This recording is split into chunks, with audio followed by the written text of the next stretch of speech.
In the closing scene to the Succession finale, we see Kendall stunned and defeated as he walks towards the upper bay after being betrayed by his sister Shiv, who cast the deciding vote, selling the family company Waystar to Gojo. He stares into the abyss, reflecting on what has happened and perhaps where his life will go from here.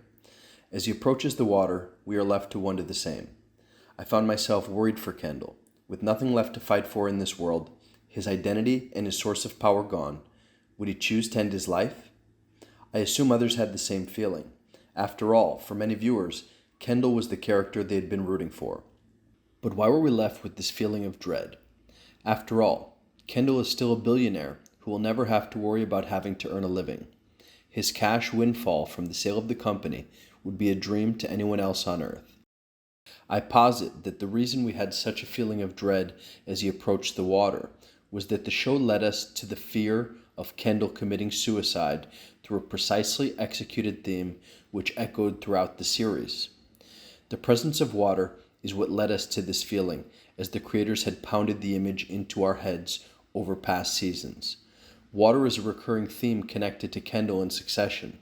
Symbolically, it represents many things, including rebirth and cleansing in the Christian sense of baptism. But water also represented freedom through the weightlessness of floating.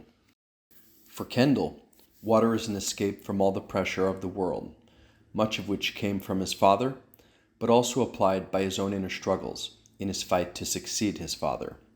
Countless times Kendall turned to water to escape the pressure which continually mounted, threatening to bury him throughout the series.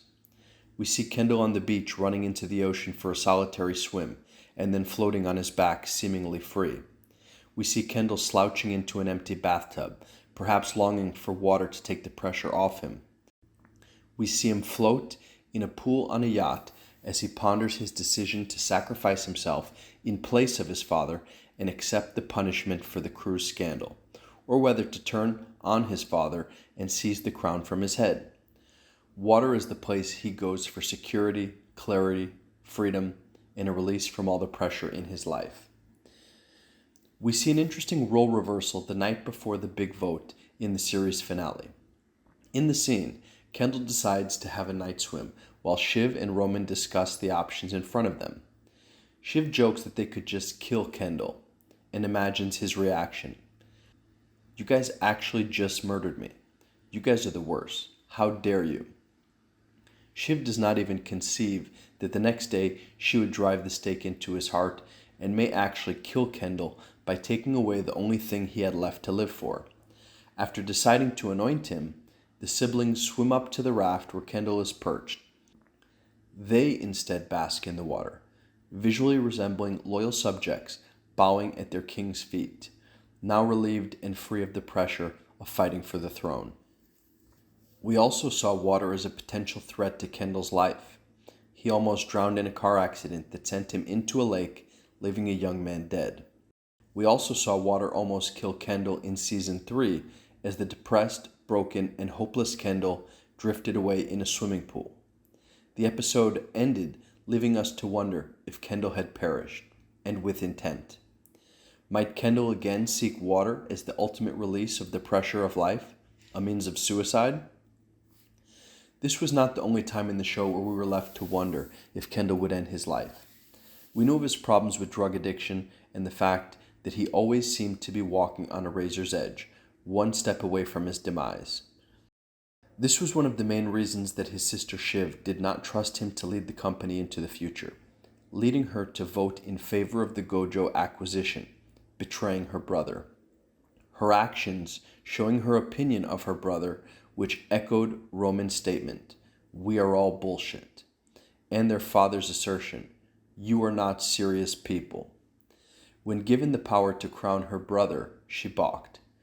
This led to Kendall exposing himself as nothing but selfish. "Vote for me." His last gasp plea to his sister, "If I don't get to do this, that's it. I feel like I might die." The implication was clear. He would not be able to live without the task of running the family company, driving his purpose in life. With this statement, he held his sister hostage. The subtext? "Give me this or I will kill myself." Perhaps it was not such a direct threat, but in unspoken terms, he let Shiv know that if she did not vote against the deal, that he may not survive. We were led to take this threat seriously. In a previous scene in Season 2, we see Kendall in the depths of despair, alone on a high-rise rooftop, looking over the edge. Will he jump? Hence, in the final scene, we are left to wonder, will Kendall jump over the edge into the upper bay? The camera moves away from Kendall and focuses on the choppy waters for a brief moment. We had the image of Kendall fleeing to water etched in our brain numerous times as he escaped the pressures of the world, pressure that he had shown us he was incapable of withstanding.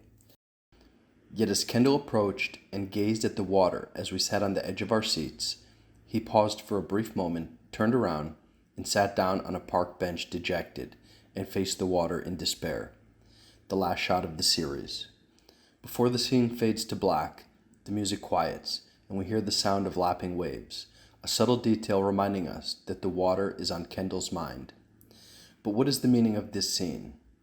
One reading could be that Kendall is left to confront the water, that which has taken everything from him. He dwells on the past and his mistakes, a broken man with a dark future.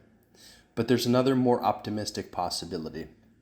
In some ways, seeing Kendall take a seat, we are relieved knowing that he will be okay.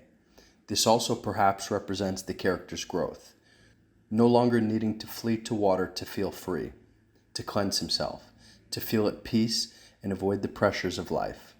Instead, we see a more mature Kendall finally accepting that he no longer has a throne to fight for, and without the exhausting pressure he felt his entire life. Gone is his father, gone is Waystar. Finally relieved of the pressure he feels in the world, Kendall understands his place in it, and without the need for water, the escape he always sought.